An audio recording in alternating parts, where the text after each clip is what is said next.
Bonjour à tous et à toutes, c'est Padama pour vous présenter aujourd'hui un nouveau Saban succès.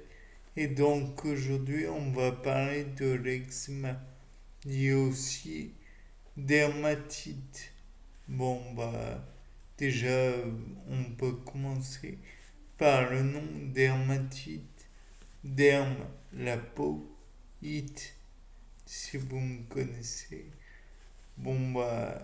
Inflammation. Inflammation de la peau, donc. Et donc,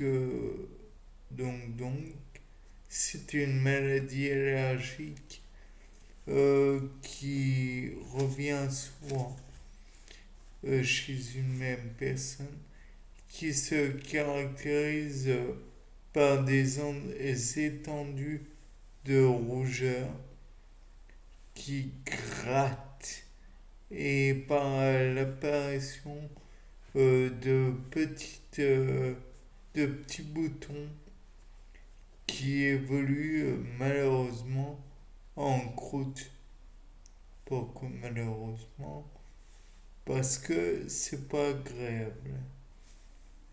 Elle est la plus fréquente des maladies de la peau que l'on rencontre en ville, d'ailleurs que l'on rencontre tout court.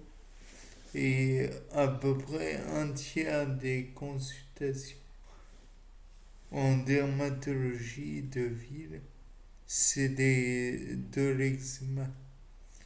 Donc là, on peut se dire, c'est gênant ça. Et comment est-ce qu'on peut traiter ça?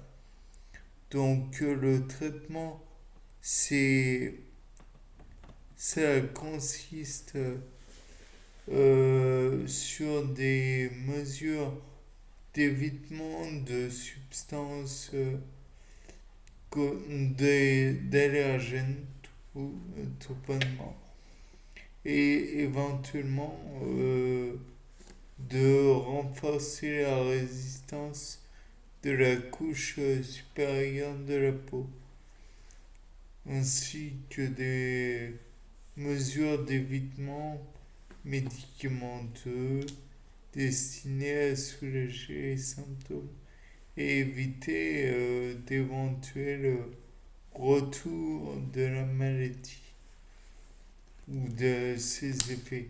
Oui, le fait est que c'est pas facile forcément de faire face à la chose. Bon, mis à part ça, qu'est-ce qu'on appelle la dermatite d'irritation? Bon, l'eczéma de contact irritatif, c'est un joli nom qui veut dire en gros euh, tout ce qui peut engendrer, enfin, c'est pas vraiment une bonne appellation quand j'y pense, parce que ce n'est pas vraiment un eczéma, c'est une maladie inflammatoire de la peau due à des problèmes de l'environnement. Enfin, pro- problèmes de l'environnement. Des surréactions de l'organisme face à l'environnement, du genre des frottements, des abrasions, du froid, du chaud, des produits chimiques. Bon, de là, sans vraiment qu'un processus allergique soit impliqué. À la différence de la dermatite atopique, la dermatite d'irritation ne démange pas. Donc vous avez bel et bien les irritations et les boutons éventuellement, je ne sais plus. Mais vous n'avez pas l'envie de vous gratter.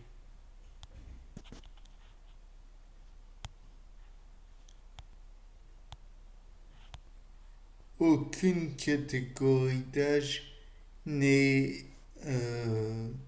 disons, préservée par la chose.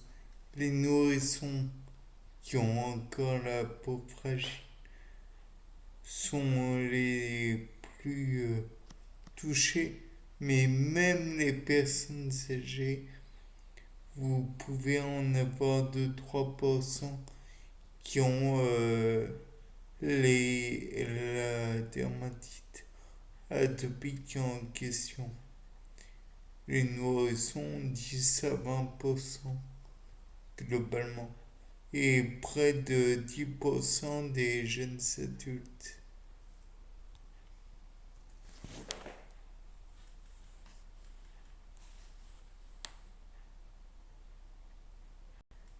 Une des explications, c'est la nourriture du nourrisson qui est de moins en moins l'allaitement naturel, maternel.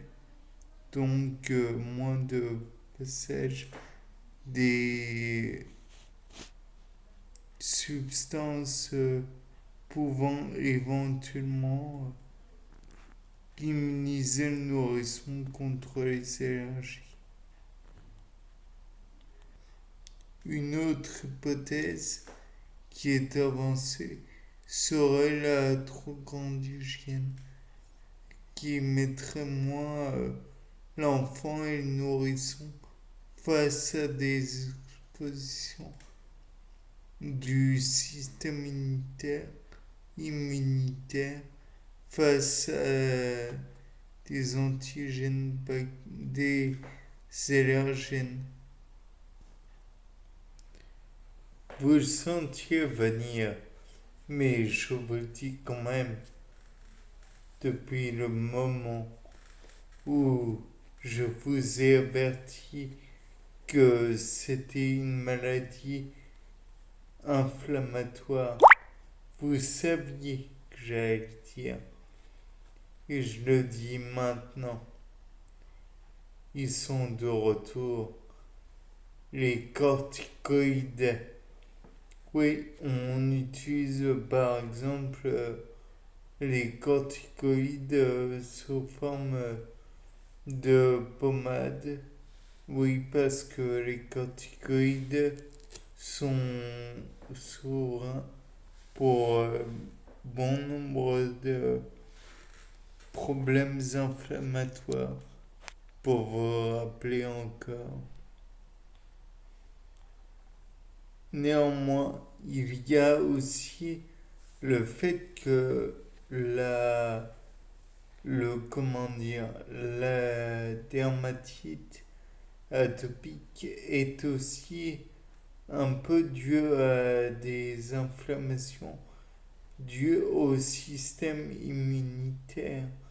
Donc, il y a parfois besoin d'employer des immunosuppresseurs.